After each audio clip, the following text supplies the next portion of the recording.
ఉమ్మడి కర్నూలు జిల్లాలో దేవాలయ వాక్కు భూములను రియల్ ఎస్టేట్ వ్యాపారులు ఇరిగేషన్ ఫారెస్ట్ ఎండోమెంట్ ఇతర అధికారులతో కలిసి కోట్ల విలువ చేసే భూములను రికార్డులు మార్చి భూ కబ్జాలకు పాల్పడ్డారని టీడీపీ నేత మాజీ ఎమ్మెల్యే బైరెడ్డి రాజశేఖర రెడ్డి మండిపడ్డారు.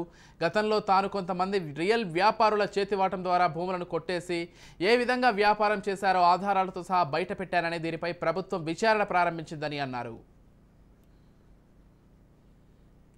వచ్చే నెలలో రెవెన్యూ సదస్సులు ప్రభుత్వం నిర్వహించబోతోందని వాటితో రియల్ బాధితుల ముందుకు వచ్చి ఫిర్యాదులు చేయాలని కోరారు.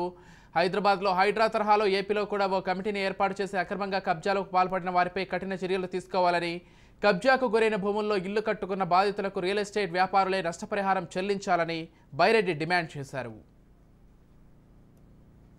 ఎండోమెంట్ ల్యాండ్స్ను, వక్ఫ్ బోర్డ్ ల్యాండ్స్ను, వాగు పరంపోగులను, హంద్రి పెద్ద పెద్ద రివర్స్ ఈ కర్నూలు టౌన్లో తుంగభద్ర కానీ అంద్రి కానీ ఇవన్నీ కూడా ఉన్నాయి.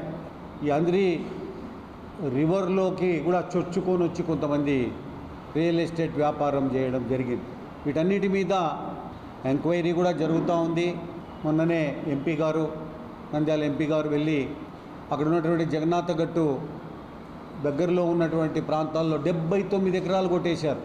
మరి ఈ కబ్జాదారులు ఈ యొక్క జగన్మోహన్ రెడ్డి గారి హయాంలో ఏ రకంగా రికార్డులను తారుమారు చేశారు, ఏ రకంగా ఒక సర్వే నంబర్ను ఇంకొక సర్వే నంబర్గా మార్చి రిజిస్టర్ చేసుకున్నారు, ఏ రకంగా వీళ్లకు బ్యాంకర్స్ కూడా సహకరించి బ్యాంకు లోన్లు ఇచ్చారో కూడా మీ ముందర పెట్టాను నేను. అది ఒక సంచలనమైంది ఈ రాష్ట్రంలో. దాని పర్యవసానంగా అన్ని జిల్లాల్లో అన్ని ప్రాంతాల్లో ఈ యొక్క కబ్జాలు, ఈ యొక్క ఇల్లీగల్ లేఅవుట్స్ ఇవన్నిటి మీద కూడా ఒక నిర్ణయం రాష్ట్ర ప్రభుత్వం తీసుకోవడం జరిగింది. ఆ నిర్ణయం ప్రకారంగా సెప్టెంబర్ నెలలో రెవెన్యూ సదస్సులు జరగబోతున్నాయి.